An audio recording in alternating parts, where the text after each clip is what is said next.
بسم اللہ الرحمن الرحیم ينبت لكم به الزرع والزيتون والنخيل والأعناب ومن كل الثمرات إن في ذلك لآية لقوم يتفكرون وسخر لكم الليل والنهار والشمس والقمر والنجوم مسخرات بأمره إن في ذلك لآيات لقوم يعقلون وما ذرى لكم في الأرض مختلفا ألوانه إن في ذلك لآية لقوم يذكرون وهو الذي سخر البحر لتأكلوا منها لحما طريا وتستخرجوا منه حلية تلبسونها وترى الفلك مواخر فيه وَلِتَبْتَغُوا مِنْ فَضْلِهِ وَلَعَلَّكُمْ تَشْكُرُونَ۔ سامعین گرامی، ہم سورہ نحل کی مختلف آیات پڑھ رہے ہیں اور اللہ رب العزت کی حکمتیں جاننے کی کوشش کر رہے ہیں۔ آج کی آیات اللہ رب العزت کی بے انداز نعمتوں کی نشاندہی کر رہی ہے، اور اللہ رب العزت نے ہم انسانوں کو مختلف انداز میں، مختلف پیرایوں میں اپنی نعمتوں کا ذکر کر کے صحیح راستے کی طرف بلایا ہے۔ نعمتوں کا ذکر اس وجہ سے تاکہ ہم اس کے احسان مند رہیں، اور جب بھی اللہ تعالیٰ کی عطا کردہ کسی بھی نعمت کو استعمال کریں تو اس نعمت دینے والے کو یاد کریں،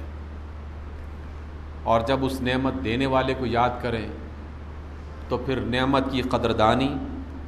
اور نعمت کے صحیح استعمال کے بارے میں غور کریں اور اس کی فکر کریں۔ اس وجہ سے اللہ رب العزت نے ہمارے بدن کے اندر اور ہماری زمین پر اور زمین کے آس پاس کی مختلف کائنات میں جو اس کی بے حد و حساب نعمتیں ہیں اس کا تذکرہ کیا ہے۔ لیکن ہر نعمت کا ذکر کرنے کے بعد یہ بات بھی مسلسل کہی ہے کہ اس نعمت سے نصیحت وہی لوگ حاصل کرتے ہیں جو اس پر غور کرتے ہیں۔ اس میں بہتری انہی کے لیے ہے جو اس کے بارے میں سوچتے ہیں، جو اپنی عقل کو استعمال کرتے ہیں، جو اپنے رب کو یاد کرتے ہیں، اور جو اس پر تحقیق اور ریسرچ کرتے رہتے ہیں۔ کیونکہ وہ فرد کہ جو سوچ و بچار کی نعمت کو استعمال نہیں کر رہا، غور و فکر کی نعمت کو استعمال نہیں کر رہا، وہ فرد غافل ہے، اور غافل کے بارے میں اللہ رب العزت نے کہا کہ وہ جانوروں سے بھی بدتر ہے، کیونکہ غافل وہ شخص ہے کہ جسے نہ نعمت کا ادراک ہے اور نہ ہی نعمت کے دینے والے کی فکر ہے، نہ وہ اس کو یاد کرتا ہے، اور اس کا نتیجہ یہ نکلتا ہے کہ وہ اس نعمت کو نہ صرف غلط استعمال کرتا ہے بلکہ اس میں ایسے رویے اختیار کرنا شروع کر دیتا ہے کہ جو احسان مندی تو بہت دور کی بات، ناشکری کے زمرے میں وہ بات شامل ہونا شروع ہو جاتی ہے۔ اس وجہ سے سامعین محترم، ہم کسی بھی نعمت کا تذکرہ قرآن مجید میں پڑھیں تو اس کا صرف ایک ہی حوالہ ہے کہ ہم اس نعمت دینے والے کو یاد کریں اور اس کی قدردانی اپنے دل میں، اپنے دماغ میں اور پھر اپنے رویوں سے اس کا اظہار کریں۔ اس وجہ سے جو نعمت بھی ہم استعمال کریں تو استعمال سے پہلے کچھ لمحات غور و فکر کے لازماً اختیار کریں اور اس کو اپنی عادت بنا لیں۔ کسی بھی نعمت کو استعمال کرنے سے پہلے اس کے بارے میں سوچنا، اس نعمت کو استعمال کرنے کے بعد پھر اس کے بارے میں سوچنا ہی انسان کو انسان بناتا ہے۔ جو انسان سوچتا نہیں ہے در حقیقت وہ جانور یا اس سے بدتر کی کیفیت میں مبتلا ہے۔ یہی وجہ ہے کہ اللہ رب العزت نے جانوروں کی دنیا کو سوچ و بچار کی انتہائی محدود قوتوں سے نوازا ہے، انتہائی محدود۔ ایک جانور کے ذہن میں زیادہ سے زیادہ یہی آ سکتا ہے کہ اسے آج کیا کھانا ہے، زیادہ سے زیادہ یہی آ سکتا ہے کہ اسے اپنے جو فطری تقاضے ہیں اور جو خواہشات ان کے دلوں میں پیدا ہوتی ہیں محدود انداز میں، ان کو پورا کیسے کرنا ہے، اور زیادہ سے زیادہ یہی آ سکتا ہے کہ گرمی سردی سے بچانے کے لیے وہ کون سے طریقے اور کون سے وسیلے استعمال کر سکتا ہے۔ یہی وجہ ہے کہ جانوروں اور پرندوں اور حشرات کی دنیا تقریباً اسی کے اندر مبتلا رہتی ہے، لیکن کم از کم اللہ رب العزت نے جتنا شعور ان کو دیا ہے اتنا شعور تو وہ استعمال کر رہے ہیں، لیکن انسان کو جو شعور عطا کیا ہے اس کا تعلق صرف کھانے پینے کی دنیا سے اور لباس پہننے کی دنیا سے اور گرمی سردی سے بچنے اور چند نفسانی خواہشات جو ہیں ان کو پورا کرنے سے زیادہ بڑی ہیں۔ انسان کی غور و فکر کی صلاحیتیں اس سے کہیں زیادہ ہیں، اس سے کہیں بہتر ہیں۔ جبھی تو اللہ رب العزت نے کئی مقام پر یہ بات کہی کہ بہت سے لوگ ہیں جو نہ اپنی آنکھوں سے دیکھنے کا کام لیتے ہیں، نہ اپنے کانوں سے سننے کا کام لیتے ہیں، نہ دلوں سے غور و فکر کرنے کا کام لیتے ہیں،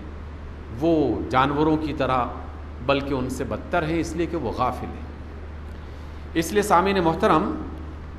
یہ نعمتیں جن کا گزشتہ 2-3 جمعوں سے تذکرہ ہو رہا ہے، بظاہر تو یہ روزمرہ کی بات ہے۔ آج کی آیات میں بھی اسی بات کا ذکر کیا گیا ہے کہ ينبت لكم به الزرع والزيتون والنخيل والأعناب ومن كل الثمرات، کہ وہ اللہ اسی پانی کے ذریعے سے تمہارے لیے کھیت اگاتا ہے،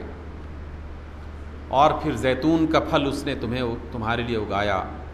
اور پھر کھجور تمہارے لیے پسند کی، اور انگور اس نے تمہارے لیے بنائے، اور پھر ہر طرح کے پھل۔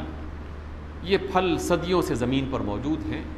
بلکہ جب اس دنیا میں انسان ابھی نہیں آیا تھا تب سے اللہ رب العزت نے نباتات کی دنیا کو آباد کر دیا تھا، اور اس زمین کو پھلوں سے، سبزیوں سے، اناج سے، درختوں سے بھر دیا تھا۔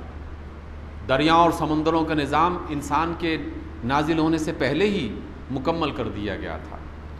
ہواؤں کے چلنے کا پورا سسٹم پہلے سے ہی بنا دیا گیا تھا۔ اس وجہ سے جو چیز پہلے سے موجود ہو اس کا بار بار تذکرہ کرنا بظاہر ایسا لگتا ہے کہ جیسے یہ شاید تکرار ہے کسی بات کی، لیکن اللہ تعالیٰ نے ہر نعمت کا ذکر کرنے کے بعد کہا کہ اس میں نشانی ہے غور کرنے کے لیے، ان فی ذلک لآیۃ لقوم یتفکرون، جو غور کرتے ہیں ان کے لیے بہت نشانی ہے۔ اس وجہ سے اگر آپ ان پھلوں کا خاص طور پر حوالہ تلاش کریں جس کا اللہ رب العزت نے اپنی کتاب میں ذکر کیا ہے، جیسے زیتون کا ذکر کیا، کھجور کا ذکر کیا، انگور کا ذکر کیا، جتنا غور کریں گے تو حیرانی کے نئے نئے دروازے کھلتے چلے جائیں گے، اور آپ اور ہم پریشان ہو جاتے ہیں کہ اللہ رب العزت نے ان خاص پھلوں کا جن کا ذکر کیا گیا ہے اس کے اندر کیسی عجیب و غریب قسم کی خوبیاں اور کیسی عظیم الشان قسم کی نعمتیں اس کے اندر شامل کر دی ہیں۔ رسول اللہ صلی اللہ علیہ وسلم کے سامنے ایک بار کھجور کا تذکرہ ہوا تو آپ علیہ السلام نے فرمایا کہ کھجور ایک بہت بڑی نعمت ہے، اور یہ پھل بھی ہے اور غذا بھی ہے، اور پھر فرمایا کہ اگر کھجور سے بہتر کوئی پھل اللہ رب العزت کے نزدیک ہوتا تو جناب مریم کو اس نازک حالت میں وہ پیش کیا جاتا، کیونکہ مریم تو وہ خاتون تھی نا کہ محراب میں پھل ان کو میسر ہو جاتے تھے اور بے موسم کے پھل انہیں مل جایا کرتے تھے، تو اللہ کے لیے کوئی مشکل نہیں تھا کہ جناب مسیح ابن مریم علیہ الصلاۃ والسلام کی پیدائش کے موقع پر بھی جنت سے کسی پھل کو ان کے پاس بھیج دیا جاتا اور کہا جاتا کہ جناب اس وقت آپ کمزوری کی اور اس ناتوانی کی کیفیت میں ہیں، اس لیے آپ کو ایک بہترین غذا کی ضرورت ہے اور ہم جنت سے آپ کے لیے خصوصی پھل بھیج رہے ہیں۔ یہ اللہ کے لیے مشکل نہیں تھا، پہلے بھی ہوتا رہتا تھا، لیکن اس موقع پر اللہ رب العزت نے جناب مریم سے کہا کہ وَهُزِّ إِلَيْكِ بِجِذْعِ النَّخْلَةِ تُسَاقِطْ عَلَيْكِ رُطَبًا جَنِيًّا، یہ کھجور کا تنا ہے، اس کو اپنی طرف زور سے ہلاؤ تو تم پر تر و تازہ کھجوریں گریں گی اور گرائی جائیں گی، تم اس کو استعمال کرو۔ تو آپ علیہ السلام نے فرمایا کہ یہ بہترین غذا ہے، بہترین غذا، اور اس پر بے شمار لوگوں نے تحقیق کر لی ہے، پانی پر تحقیق کی گئی، انگور پر تحقیق کی گئی، اور زیتون کے حوالے سے بے شمار تحقیقات آ چکی ہیں، ان پھلوں کا بطور خاص. لیکن پھر اللہ رب العزت نے تمام پھلوں کا ذکر بھی کر دیا ہے کہ وَمِن كُلِّ الثَّمَرَاتِ، اور ہر قسم کے پھل، ہر پھل میں اللہ رب العزت نے کسی میں غذا رکھ دی، کسی میں دوا رکھ دی، کسی میں لذت رکھ دی، کسی میں کچھ رکھ دیا. نعمتوں کے انبار ہیں جو لگے ہوئے ہیں. لیکن